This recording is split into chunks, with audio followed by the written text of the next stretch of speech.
اعوذ باللہ من الشیطان الرجیم بسم اللہ الرحمن الرحیم رب اشرح لی صدری ویسر لی امری واحلل عقدۃ من لسانی یفقہوا قولی رب زدنی علما رب زدنی علما۔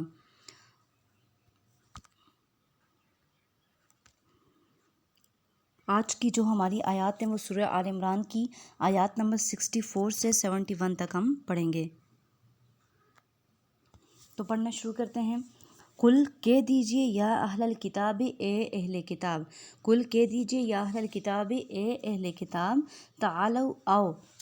آؤ الی کلمۃ، ایک بات کی طرف، ایک کلمے کی طرف، سوائم جو برابر ہے، ایک کلمے کی طرف آؤ اے اہل کتاب جو برابر ہے، بیننا ہمارے درمیان، و بینکم اور تمہارے درمیان۔ ٹھیک ہے، نا کا معنی میں نے پچھلے رکوع میں بتایا تھا کہ وہ اپنے لیے استعمال ہوتا ہے، کم کا مطلب تمہارے لیے یعنی دوسروں کے لیے۔ ہمارے درمیان اور تمہارے درمیان ایک برابر ہے بات، یکساں ہیں ایک بات، اللہ یہ کہ نہ، کیا بات ہے یہ کہ نہ، نعبدو ہم عبادت کریں گے، الا اللہ مگر صرف اللہ کی، اللہ کے سوا کسی کی عبادت ہم نہیں کریں گے۔ ٹھیک ہے، وَلَن نُشْرِكَ اور نہ ہم شرک کریں گے، کسی کو شریک نہیں ٹھہرائیں گے اللہ کے ساتھ، نہ ہم شرک کریں گے بھی ساتھ اس کے، شیئن کچھ بھی، وَلَا يَتَّخِذُ اور نہیں ہم بنائیں گے یا نہیں ہم پکڑیں گے، نہیں ہم بنائیں گے، بعضنا ہم میں سے بعضاً بعض کو، ارباباً رب ہم میں سے کوئی کسی کو خدا نہیں بنائے گا، من دون اللہ اللہ کے سوا، اللہ کے سوا کسی کی پوجا نہیں کریں گے۔ فَإِن پس اگر تولوا پھر جائیں، اگر وہ پھر جائیں، فقولوا پس کہو، اشہدوا گواہ رہو تم، بأننا مسلمون کہ ہم مسلمان ہیں۔ اگر یہ یہود و نصارہ پھر جائیں تو ان سے کہہ دو صاف واضح لفظوں میں کہ ہم تو مسلم ہیں، ہم تو اللہ کے فرمانبردار متی ہیں۔ یا اہل کتاب، اے اہل کتاب، لما کیوں، تحاجون تم جھگڑا کرتے ہو، فی ابراہیم ابراہیم علیہ السلام کے معاملے میں، ان کے بارے میں کیوں جھگڑا کرتے ہو، وما اور نہ انزلت التورات نہیں اتاری گئی ان کے اوپر تورات، ولا انجیل اور نہ انجیل، نہ انجیل ان کے اوپر اتری نہ تورات۔ ٹھیک ہے، الا مگر من بعد اس کے بعد، افلا تعقلون پس تم عقل نہیں رکھتے۔ ان باتوں کو پڑھنے سننے کے بعد بھی، قرآن کو پڑھنے سننے کے بعد بھی کیا تم عقل سے کام نہیں لیتے؟ ہاں انتم ہاں تم، ہؤلاء وہ لوگ، حاججتم تم جھگڑا کرتے ہو، فیما اس میں، تم اس کے بارے میں جھگڑا کر رہے ہو، جھگڑتے ہو تم ابراہیم علیہ السلام کے معاملے میں، لکم تمہارے واسطے بھی ساتھ اس کے، علم ہے، تمہیں تو اس کا علم ہے، فلیما پس کیوں تو حاجون تم جھگڑا کرتے ہو، فیما اس کے بارے میں، لیس نہیں ہے، لکم تمہیں بھی اس کا علم، تمہیں جس چیز کا علم نہیں ہے اس کے بارے میں تم کیوں جھگڑا کرتے ہو، یہاں پہ یہ بتایا جا رہا ہے۔ ٹھیک ہے، تمہیں اس کا علم نہیں ہے، اللہ اور اللہ تعالیٰ، یعلم جانتا ہے، اور اللہ تعالیٰ جانتا ہے، وانتم اور تم،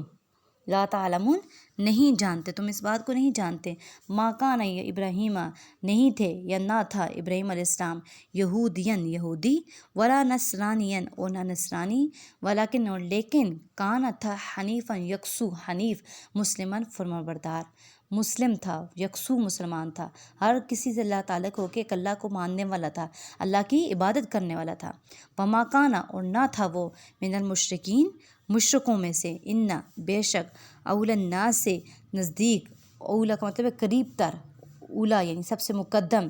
قریب تر یا نزدیک، ناس سے لوگوں میں سے، بے ابراہیم ابراہیم علیہ السلام کے ساتھ، قریب تر یعنی بے شک نزدیک ترین لوگوں میں سے ابراہیم علیہ السلام کے ساتھ، للذین البتہ وہ لوگ ہیں، نتبعوہ پیروی کرتے تھے اس کی، اس کے ساتھ قریب ترین لوگ وہ تھے جو اس کی پیروی کرتے تھے، نتبعوہ اس کی پیروی کرتے تھے، وہذا اور یہ، النبی جو نبی ہے، اور یہ نبی ہے، والذین اور وہ لوگ آمن جو ایمان لائے، واللہ اور اللہ تعالیٰ، ولی دوست ہے، مؤمنین مومنوں کا، جو اس کے ساتھ ایمان لائے، اللہ تعالیٰ ان کا کیا ہے، ان مومنوں کا دوست ہے اللہ تعالیٰ، ودد اور دوست رکھتی ہے اور چاہتی ہے، طائفتن ایک جماعت یہ چاہتی ہے، ودد کا مطلب ہے چاہتی ہے، اور طائفتن ایک جماعت، من اہل الکتاب اہل کتاب میں سے، یہودیوں میں سے ایک جماعت یہ چاہتی ہے، لو کاش، یضلونکم وہ گمراہ کر دیں تجھے، ہر وقت یعنی غیر مسلموں کا یہ پروپیگنڈا ہے، یہ ان کا یہ مشن ہے کہ وہ مسلمانوں کو کافر بنا دیں۔ ٹھیک ہے، ان کو مسلمانیت سے ختم کر دیں، ان کو کافر بنا دیں، کاش یضلونکم وہ گمراہ کریں تم کو، وما یضلون اور وہ نہیں گمراہ کرتے، الا مگر انفسہم اپنی جانوں کو، وما یشعرون اور وہ نہیں سمجھتے۔ یا اہل الکتاب اے اہل کتاب، لما کیوں، تکفرون تم کفر کرتے ہو، بآیات اللہ اللہ کی آیتوں کا، اللہ کی نشانیوں کا، وہاں تم اور تم تشہدون گواہ ہو، تم گواہ ہو ان ساری باتوں کے۔ یا اہل الکتابی، اے اہل کتاب، لما کیوں، تلبسون تم ملاتے ہو، الحق حق کو، بالباطل باطل سے، وتکتمون الحق اور تم چھپاتے ہو حق کو، وانتم اور تم تعلمون جانتے ہو، تم اس بات کو جان رہے ہو کہ تم حق کی باتیں، اسلام کی باتیں، دین کی باتیں تم کیا کر رہے ہو، چھپا رہے ہو اپنی کتابوں کے اندر سے۔ ٹھیک ہے، امید ہے کہ آپ کو آج کے لیکچر کی بھی سمجھ آئی ہوگی، مشکل ذرا بھی نہیں ہے لفظی ترجمہ، جب بار بار آپ سنیں گے تو آپ کو اپنی کتاب کا معنی مطلب اچھی طرح سمجھ آ جائے گا۔ وآخر دعوانا ان الحمد للہ رب العالمین، آمین۔